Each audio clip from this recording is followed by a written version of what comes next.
Uy, Kaloy, pag-usapang OG Pinoy Merienda, hindi pwedeng mawala itong cassava cake, Yes, diba? madalas tong ginagawang pangpasalubong eh. Kaya anytime, anywhere hindi ka bibiguin nito. Sa Maynila, may pinipilang sulit na cassava. Bakit kaya sulit? Totoo yan. Sulit, aabot daw kasi sa halos 10,000 cassava cake na nauubos sila kada linggo. Yan ang binisita ni Chef JR today. So ang tanong, Chef, kakasakaya ikaw sa paggawa ng libu-libong cassava cake? Hi, Chef!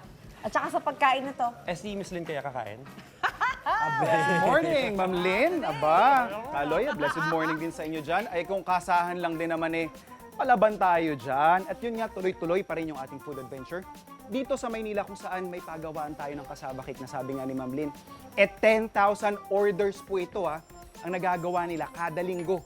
So mahigit po 1 toneladang kilo ng balinghoy ang napoproseso nila kada linggo. At ito, para ituro sa atin yung very patok talaga nilang cassava cake. Makakasama natin this morning ang ating reyna ng cassava cake dito sa Espanya, Maynila, si Ma'am Lisa. Good morning, Ma'am. Good morning. Ayan, Ma'am. I-share nyo nga po sa amin kung paano ninyo ginagawa yung inyong panalong-panalong cassava cake. Number one, Okay. ang ating unahin ay pagbabalatan muna. Okay. Babalatan. Babalatan po. So yan po yung pinaka-critical, Opo, syempre. Siyempre, balatan. Babalatan. Oo. Ayan, si Kuya nagbabalat. At eto, Ma'am, maganda kasi po dito, mano-mano pa rin nilang ginagawa yung kanilang proseso. So, mabilis lang po yan, Ma'am. After nating balatan, Ito, nakababad na yung balinghoy dito. Okay. Oo, kailangan nakababad siya. kailangan Oo. ibabad. Opo. Pagkatapos, kasi malinis na siya. Okay, tsaka- yun yung importante. Oo, gigilingin. Gigilingin, opo, kasi ito yung pinakamahirap na part actually bukod doon sa pagbabalat, ano, Ma'am? Opo. Ayan, Sara, meron tayo ditong makina na gamit. Ayan, nakikita ninyo. So tuloy-tuloy lang yan, gigilingin natin. Tapos pag nakakuha na tayo ng sapat na yield na kailangan natin, eto na yung kalalabasan po yan, mga kapuso. Ayan. So ito na yun, after natin mabalatan, Ma'am, magiling, ano pa pong Ito na susunod? po yung nagiling na kamuting kahoy. Okay. Pagkatapos niyan, syempre, Titimplahan. titimplahan. Okay. Oo. Pagkatimpla po natin, ilalagay lang natin yung ating Asukal. mga asukal. Oo. Ayan, asukal.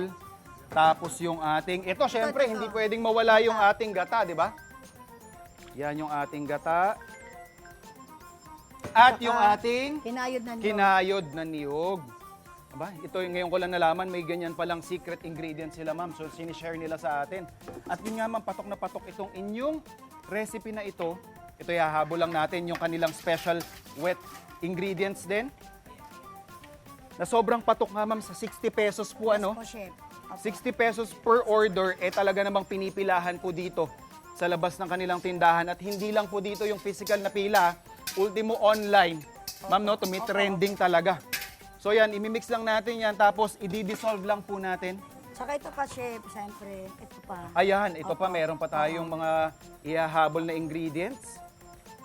Tapos ma'am, kailan nyo po inumpisahan itong cassava cake? Kasi may iba pa po kayong produkto, ano? Ali, nag-umpisa talaga kami nito, mga 2 taon na. 2 taon pa Opo, lang, ha? opo. Pero grabe, mga kapuso, talaga namang kitang-kita na ang kita doon sa ginagawa ni Ma'am. So ito na po yung magiging itsura niyan after natin ma-dissolve yung asukal at mahalo yung iba pa nating mga Ingredients. special ingredients. So tatakalin lang po natin yan, sukat na sukat. Ito po yung 60 pesos nila. Yung 60 pesos po nila is actually good for 2 to 3 persons. chef. Kung ako ito, Ma'am, baka kulang ito sa akin kasi Oo, pag natikman mo yan, chef, oo kulang naman, po winner yan. na winner. So itatakal lang natin yan. Naka-portion na po yan. And then after nito, Ma'am, ano yung susunod nating proseso? Pagkatapos mong itakal yan, Opo. syempre, i-oven natin. Lulutuin. Yes. Okay. So ang ginagamit po nila ditong equipment is of course, since maramihan, yung kanilang oven. So ipapasok lang po natin sa oven. Ma'am, gaano po ito natin katagal iluluto? 30 minutes. 30 minutes Yes, para po opo, dito sa opo, loob. Opo, chef. So yan, 30 minutes. Pero po, ito yung pinakamagandang tip ni Ma'am Liza. 30 minutes, half cook pa lang po yun mga kapuso.